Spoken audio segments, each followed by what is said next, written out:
Okay guys, medyo pinahirapan ako nito. Tapos na guys. LTC horn, dual contact. Ayan.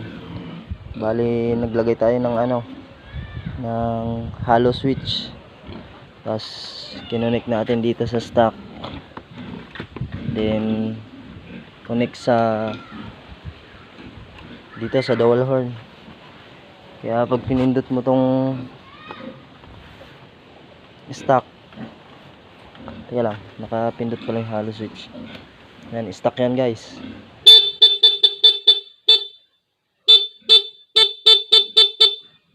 Pindutin natin yung hollow switch ulit. Lubog natin. Yan, tunog kotse, geng geng. Yan o.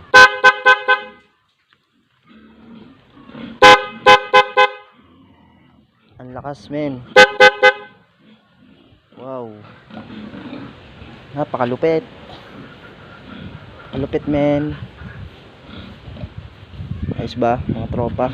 Kahit nasugatan tayo.